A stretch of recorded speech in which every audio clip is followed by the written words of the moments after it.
नमस्कार सभी साथियों को, स्वागत है आप सभी का हमारे YouTube channel study bye UP वाला भैया में। जैसा कि हम मैथ सीरीज का पिछले वीडियो में आपको शून्य करा चुके हैं और अगला हमारा टॉपिक होने वाला है तस्मक और प्रतिलोम।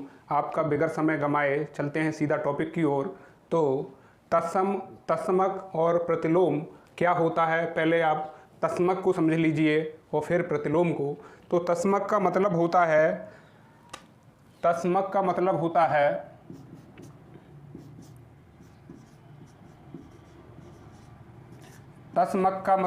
है आसान शब्दों में, मान लीजिए किसी संख्या में कोई ऐसी चीज़ जोड़ दें जिससे वो संख्या का मान टस से मस ना हो, बिल्कुल नहीं बदले, तो उसे क्या कहेंगे, हम तस्मक कहेंगे। यानी कि मान बिल्कुल टस से मस ना हो, कोई भी बदलाव ना हो, 0% बदलाव ना हो, तो ऐसी संख्या को क्या कहेंगे, हम तस्मक कहेंगे। यानी तस्मक का सीधे शब्दों में, आसान भाषा में, यानी टस से मस ना होना, यानी संख्या का टस से मस न होना। ठीक है, तो तस्मक का मतलब समझे, किसी संख्या में ऐसी चीज़, कोई ऐसी संख्या जोड़े जिससे कोई संख्या में कोई संख्या टस से मसी ना हो, तो वह आपका तस्मक कहलाएगा। और अब समझ लेते हैं आसान भाषा में प्रतिलोम क्या होता है, यानी कि प्रतिलोम क्या होता है। तो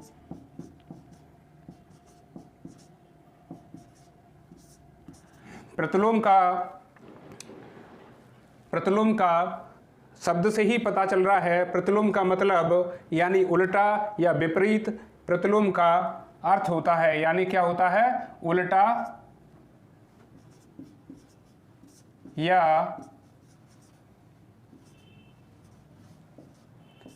या विपरीत। किसी संख्या का एकदम अपोजिट या एकदम उल्टा, वो क्या कहलाएगा, आपका प्रतिलोम। और अब देख लेते हैं कि प्रतिलोम ज़्यादातर जो प्रयोग में आते हैं दो प्रकार के होते हैं, एक तो योगात्मक प्रतिलोम और एक गुणात्मक प्रतिलोम। इसी प्रकार तस्मक भी दो प्रकार के होते हैं, एक गुणात्मक तस्मक और एक योगात्मक तस्मक। तो देख लेते हैं गुणात्मक तस्मक और योगात्मक तस्मक देख लेते हैं पहले। तो योगात्मक तस्मक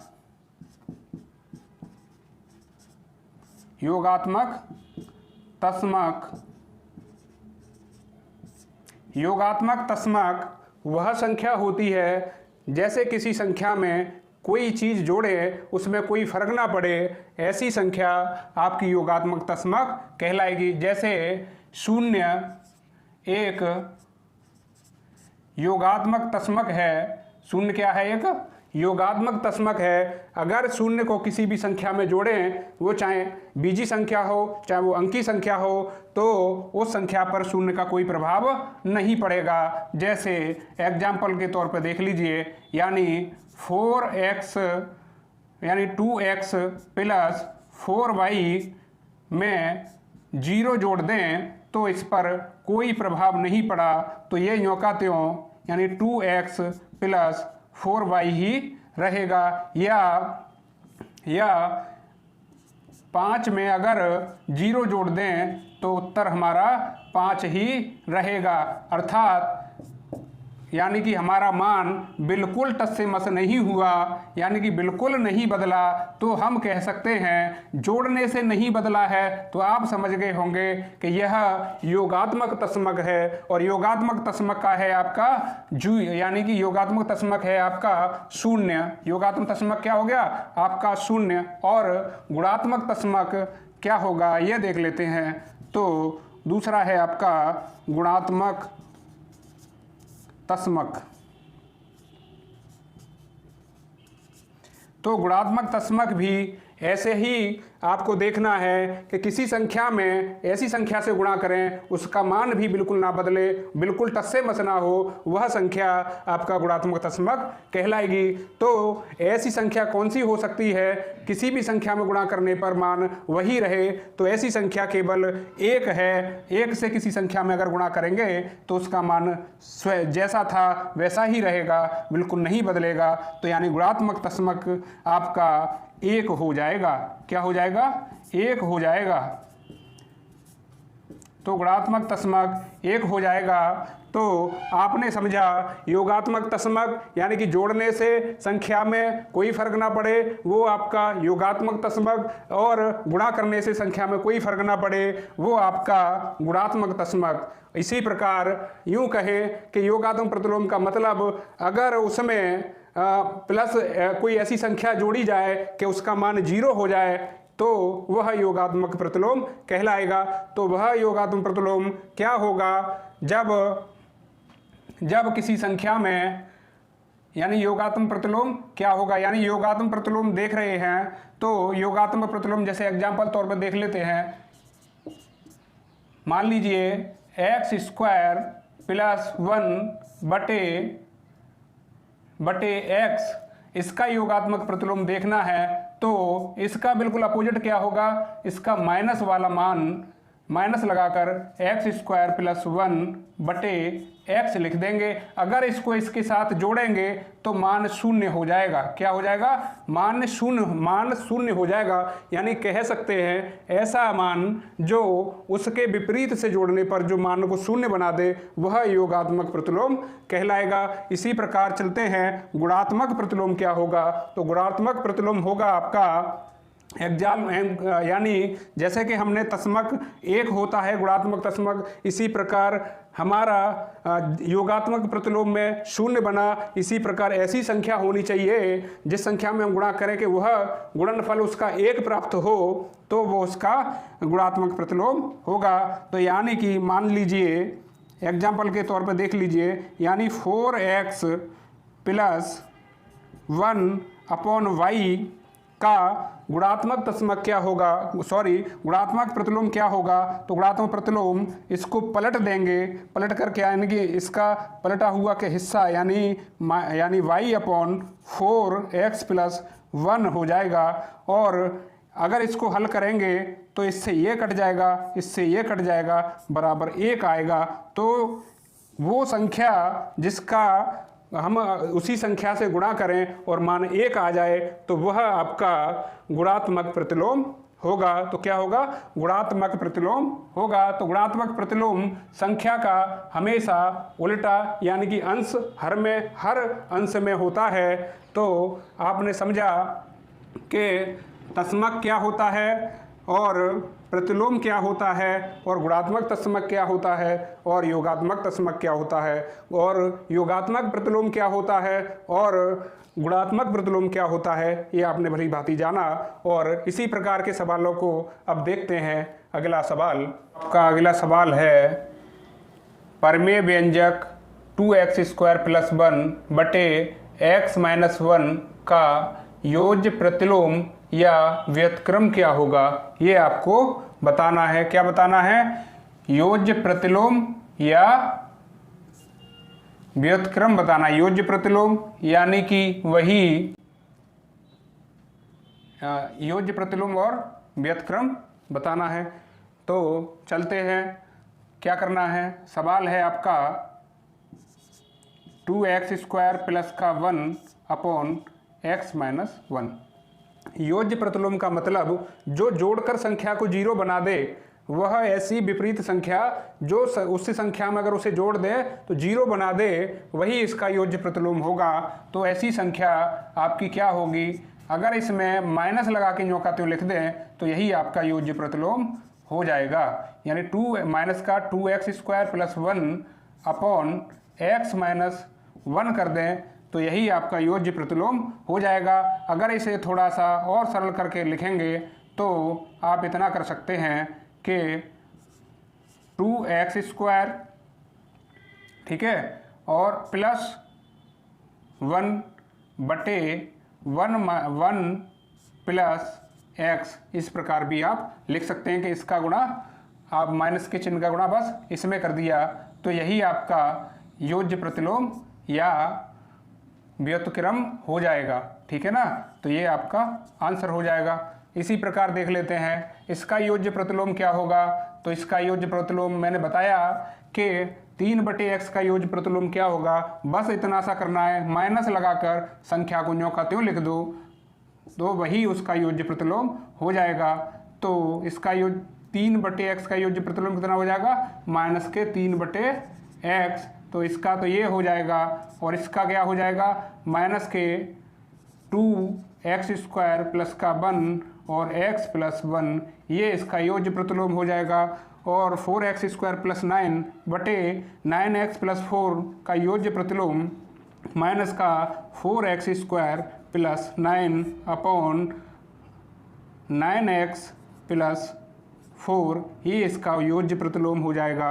इसी प्रकार इसको भी माइनस चिन्ह लगा कर लिख देंगे, तो माइनस 24x² माइनस का 17 बटे 17x प्लस 8, तो ये इसका योज्य प्रतिलोम हो जाएगा। तो कहने का तात्पर्य यह है, सवालों से यह स्पष्ट हो गया कि जो भी संख्या हमें दे रखी होगी उसका केवल माइनस चिन्ह लगाकर ज्यों का त्यों लिख देंगे, तो वही इसका योज्य प्रतिलोम हो जाएगा। तो चलते हैं अगली सवाल की ओर। तो आपका अगला सवाल है, निम्नलिखित के गुणात्मक प्रतिलोम होंगे। तो गुणात्मक प्रतिलोम निकालने हैं। तो वैसे तो आपको पता ही है, गुणात्मक प्रतिलोम का मतलब संख्या को या ऐसे व्यंजक को इस प्रकार गुणा करें कि उसका मान 1 आए, तो वह उसका गुणात्मक प्रतिलोम होगा।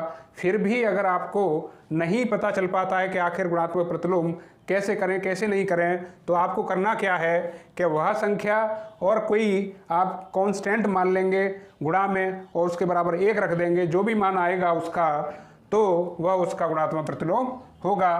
तो करते हैं, यानी कि कैसे करना है, x² plus 1 upon x minus 1, इसका क्या निकालना है, गुणात्मक प्रतिलोम। तो हम कह रहे हैं इसका गुणात्मक प्रतिलोम, गुणात्मक बोला है तो गुणा लगाएंगे, गुणात्मक प्रतिलोम हम कह रहे हैं कि इसका गुणात्मक प्रतिलोम हमने माना कि a है, और जब a माना है तो इसके बराबर 1 होता है, क्योंकि हमने बताया कि हम किसी व्यंजक में ऐसी संख्या से गुणा करें कि हल कर कर उसका मान 1 आता है, तो वही उसका गुणात्मक प्रतिलोम होता है। तो हमें नहीं पता कि वह संख्या क्या है, वह व्यंजक क्या है, तो हमने कहा साहब 1 है, तो इसको अब हल कर लेंगे, यानी a का मान निकाल लेंगे, वही इसका गुणात्मक प्रतिलोम होगा। तो यह a बराबर क्या हो जाएगा, यानी ये आपका बटे में है तो यह कहाँ पहुँच जाएगा, भाग में, यानी कि ऊपर ये पहुँच जाएगा x माइनस का 1 और नीचे पहुँच जाएगा आपका x² प्लस का 1। तो आपको समझ में आया कि हमारा जो भी व्यंजक दिया होता है और हमें उसका गुणात्मक प्रतिलोम निकालना हो, तो अंश को हर लिख दो, अंश को हर लिख दो और हर को अंश लिख दो। क्या करें, हर को अंश लिख दो, हर को अंश लिख दो, तो वही आपका गुणात्मक प्रतिलोम हो जाता है। तो आपको भली भांति समझ में आया कि हम संख्या को पलट के अंश को हर लिख दें, हर को अंश लिख दें, तो वही संख्या का गुणात्मक प्रतिलोम हो जाता है। तो इसी प्रकार इसका गुणात्मक प्रतिलोम क्या होगा, यानी कि अंश को हम हर लिख देंगे, ये आपका अंश है, ये क्या है, आपका अंश है, और ये आपका हर है। तो अंश को क्या लिखना है, हर, और हर को क्या लिखना है, अंश। तो हर को हम अंश बना दें, यानी x² प्लस का 3 बटे, और अंश को हम हर बना दें, यानी x² माइनस का 2, तो कह सकते हैं यह संख्या का गुणात्मक प्रतिलोम होगा। इसी प्रकार इसका गुणात्मक प्रतिलोम देखें, यानी 3x² प्लस 5 का, तो बटे 3 माइनस 2x² का अगर प्रतिलोम देखें, तो इसका क्या होगा गुणात्मक प्रतिलोम, वही अंश को हर बना देंगे और हर को अंश बना देंगे। तो अंश को पहले लिख देते हैं हर, यानी कि हर को हम अंश बना देते हैं, तो हर है हमारा, यानी 3 माइनस 2x² बटे, और अंश को हम हर बना देते हैं तो 3x² + 5। तो समझ में आया, गुणात्मक प्रतिलोम बस इतना सा होता है, अंश को हर बना दो, हर को अंश बना दो, देखते ही आप आंसर टिक कर देंगे, हल करने की कोई ज़रूरत नहीं है। अगर आपके समझ में नहीं आता है तो आपको वैसे ही करना होगा, जैसे कोई भी संख्या दे रखी होगी उसके साथ जो भी कुछ मान मानना हो वह मान लेंगे आप, वो बराबर 1 रख देंगे, और जो भी जिसका मान आएगा वही गुणात्मक प्रतिलोम होगा। तो चलते हैं अगले सवाल की ओर। सवाल है, व्यंजक x² + x - 1 बटे x² - 1 में क्या जोड़ा जाए कि योगफल 1 प्राप्त हो। यानी कि इसमें ऐसा क्या जोड़ा जाए कि योगफल हमारा 1 प्राप्त हो। तो हम तो ये कह रहे हैं कि x² + x - 1 बटे x² - 1 में हम कह रहे हैं साहब 1 जोड़ा जाए, यानी a जोड़ा जाए। क्या जोड़ा जाए?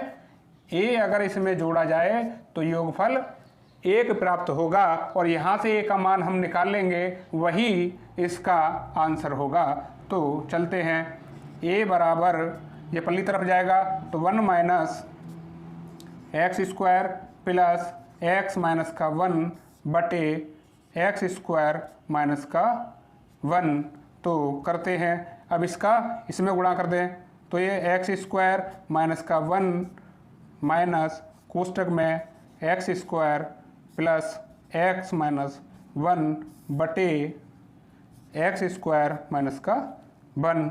अब इसको करते हैं, खोल देते हैं ब्रैकेट को, यानी x² - 1 माइनस का x², जो कि माइनस का गुणा हो जाएगा, चिन्ह बदल जाएंगे सभी, तो माइनस का x प्लस का 1 हो जाएगा बटे x² - 1। अब देख लेते हैं, यानी कि प्लस का x² माइनस का x² एक दूसरे को ये ख़त्म कर दिया, और माइनस का 1 और प्लस का 1, इससे ये कट गया, तो बचा क्या आपका? बचा माइनस का x बटे x² माइनस का 1, यानी कि आपका माइनस का x बटे x² माइनस का 1, और यही आपका आंसर होगा। यानी कि सवाल में, यानी व्यंजक में माइनस का x बटे x² - 1 जोड़ा जाएगा तो हमें एक योगफल प्राप्त होगा। क्या प्राप्त होगा? एक योगफल प्राप्त होगा। चलते हैं अगले सवाल पर। व्यंजक x² - 2 बटे 3 - 2x² में क्या घटाया जाए कि पूर्णांक 1 प्राप्त हो।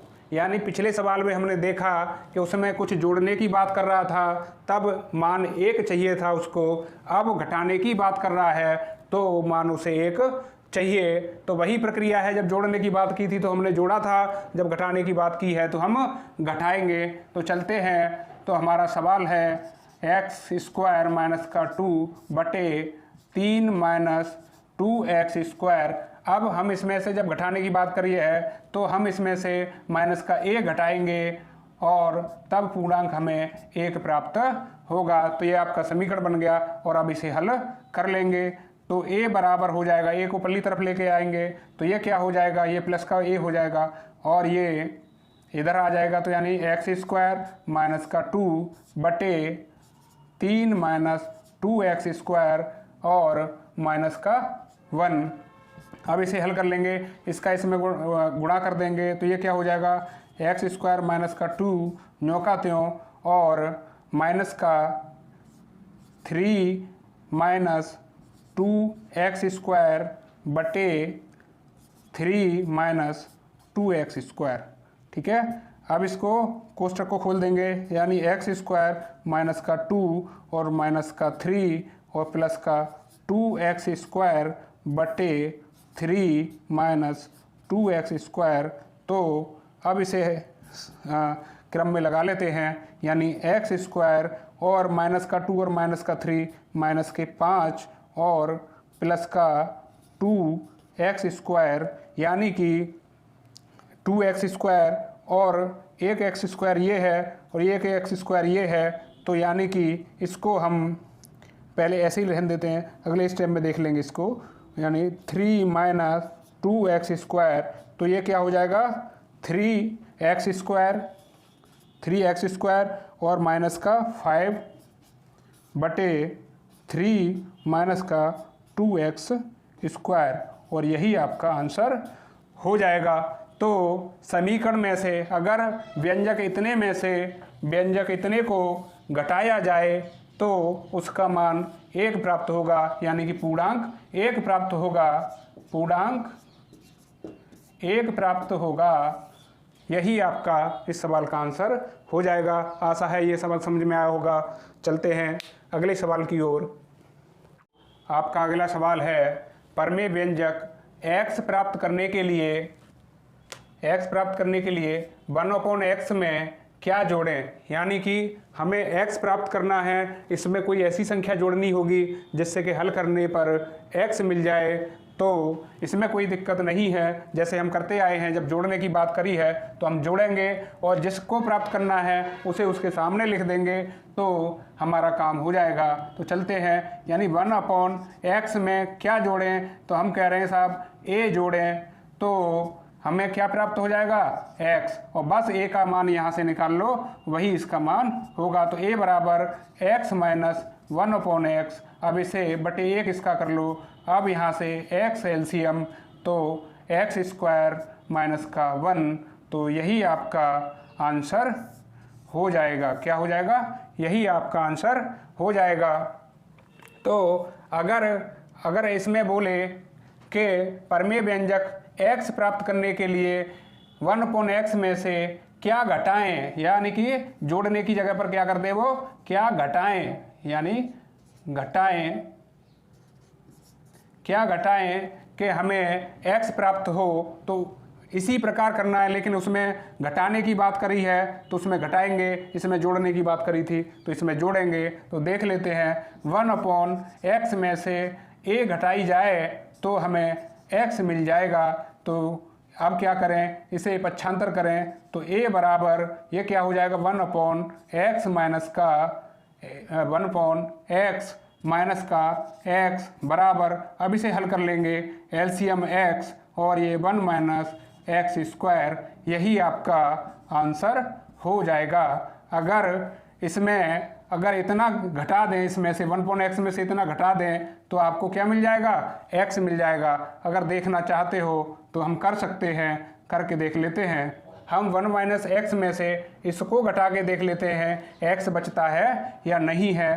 तो 1 - x माइनस का ये वाली संख्या घटा लेते हैं, 1 माइनस का x स्क्वायर अपॉन x, और इसका एलसीएम x आ जाएगा 1 यूँ का त्यों माइनस 1 यूँ का त्यों, और माइनस ये प्लस का हो जाएगा, क्योंकि माइनस का जब गुणा करेंगे तो ये प्लस का हो जाएगा, और ये x स्क्वायर। अब क्या करें, माइनस प्लस से ये कट गया तो ऊपर बचा x स्क्वायर बटे x, तो 1x से 1x कट गया, यानी यहाँ 1x बचा, तो आपका क्या बचा, x बचा। तो हम कह सकते हैं कि यह बिल्कुल सही है। हम क्या कह सकते हैं, यह बिल्कुल सही है, यानी a बराबर 1 minus x square upon x, अगर संख्या में से घटाएंगे तो हमें x प्राप्त होता है। यह बात बिल्कुल ठीक है। तो आशा है जो भी इस वीडियो में हमने सवाल समझाए पूरी तरह से समझ में आए होंगे, और इसी सीरीज को आगे बढ़ाते हुए मिलते हैं हम इसी के अगले टॉपिक के साथ। धन्यवाद।